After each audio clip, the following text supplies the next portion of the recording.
porque a graça de Deus se há manifestado, trazendo salvação a todos os homens. Tito 2,11.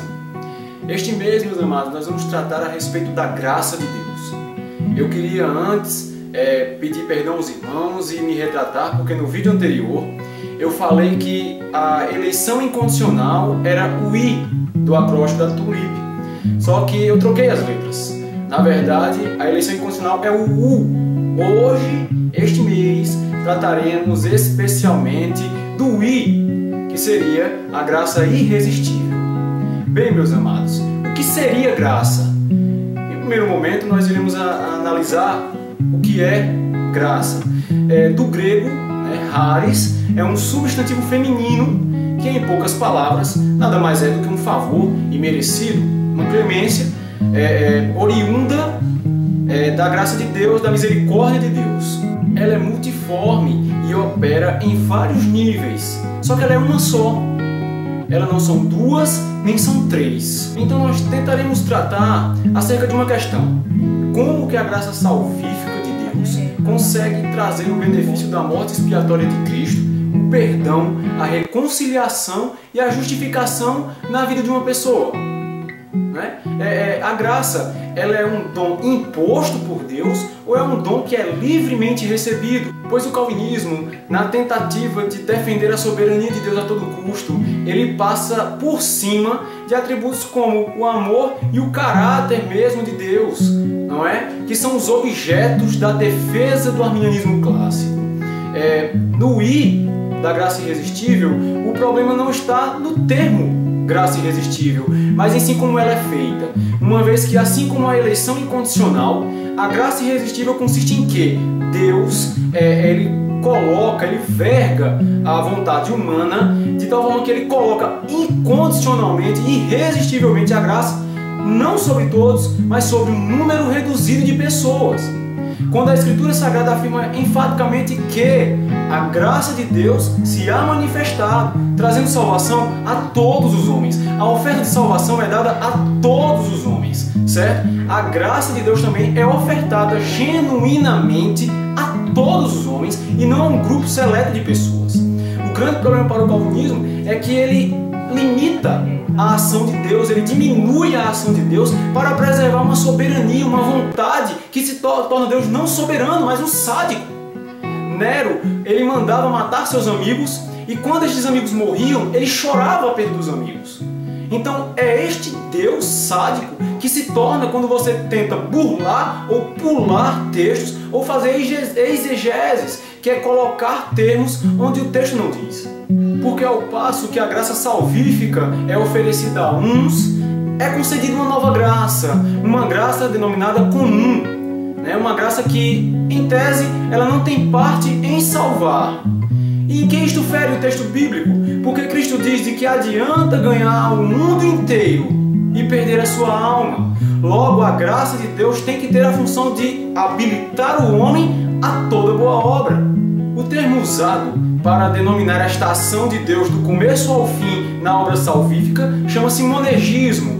É quando Deus ele opera do princípio ao fim todas as etapas de salvação sem nenhuma resposta da pessoa que está sendo salva, a não ser aquilo que o próprio Deus incutiu que aquela pessoa fizesse. Nós cremos, assim como os irmãos calvinistas, no tocante em que o homem está morto em seus delitos e pecados e que se não fosse Deus e sua graça a iniciar o processo, de modo nenhum o homem iria a Deus, certo? Nós amamos porque Ele nos amou primeiro.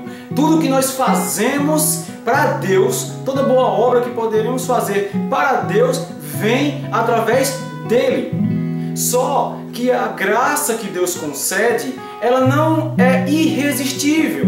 Ao passo que o homem, quando ouve o Evangelho, quando ele ouve sobre Cristo, ele é habilitado a decidir se ele vai ficar ao lado de Cristo ou se ele vai permanecer no pecado. Porque se eu estou morto para dizer sim, obviamente devo estar morto para dizer o não. Então Deus, concedendo sua graça, nos habilita, nos reanima para que possamos decidir se ficaremos ao lado de Cristo ou se ficaremos onde estávamos. E isso não diminui a soberania de Deus, hora alguma. Deus é tão soberano que Ele se garante. Ele sabe que no fim Ele vai estar certo. E não é um estender de mãos que vai diminuir a soberania de Deus. Muito pelo contrário, Ele continua sendo Ele, pois não há um mérito em receber algo, nenhum mérito em rejeitar algo.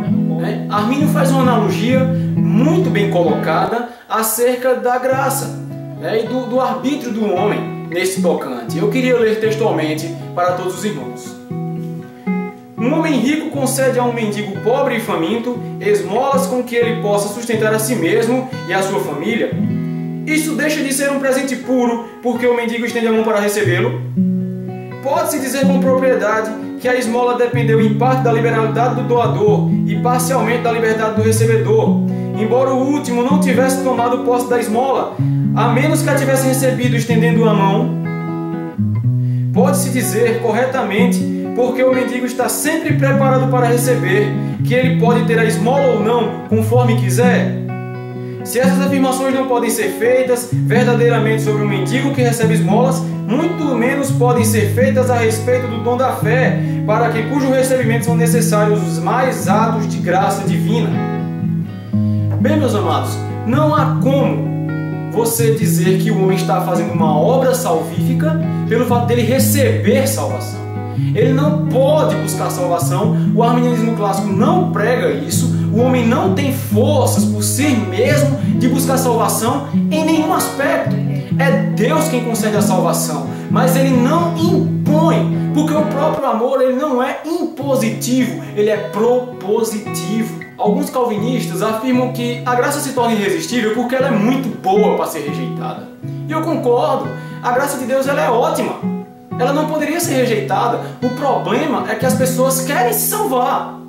Elas não estão rejeitando salvação. Ninguém quer ir para o inferno. O problema é que as pessoas rejeitam a vida pela qual as pessoas que receberam a pregação do Evangelho e a graça de Deus têm que levar. Até porque, se fomos eleitos para a santificação, para sermos santos e irrepreensíveis. Então logo, o carnal, ele não vai querer esta vida. E não é porque Deus incutiu no coração dele aquilo, mas sim a própria depravação do seu eu faz com que ele prefira as orgias do que Deus.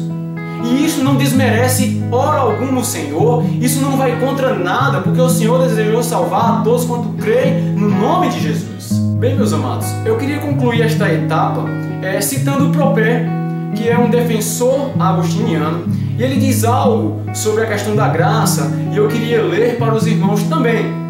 Diz o seguinte, no livro A Vocação dos Gentios: a graça de Deus tem realmente a proeminência decidida em nossas justificativas, persuadindo-nos por exortações, admoestando-nos por exemplos, amedrontando-nos com perigos, estimulando-nos com milagres, dando entendimento, inspirando conselho e iluminando o próprio coração e imbuindo-os dos sentimentos de fé.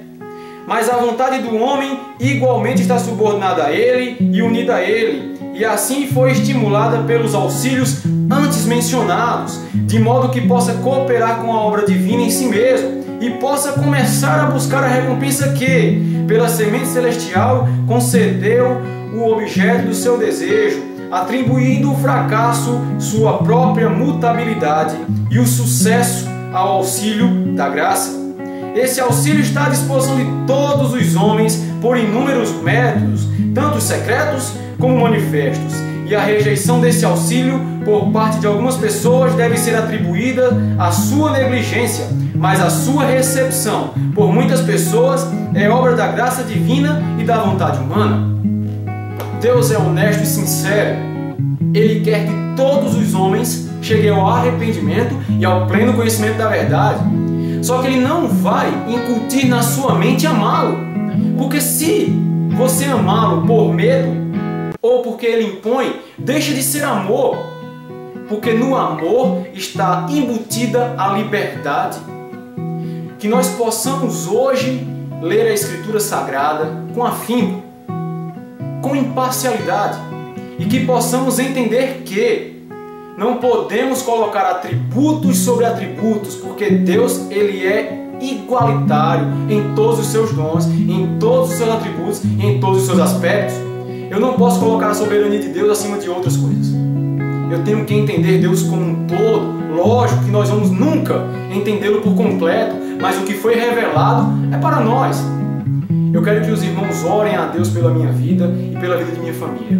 Então até o próximo Minuto Teológico e que os irmãos fiquem com Deus.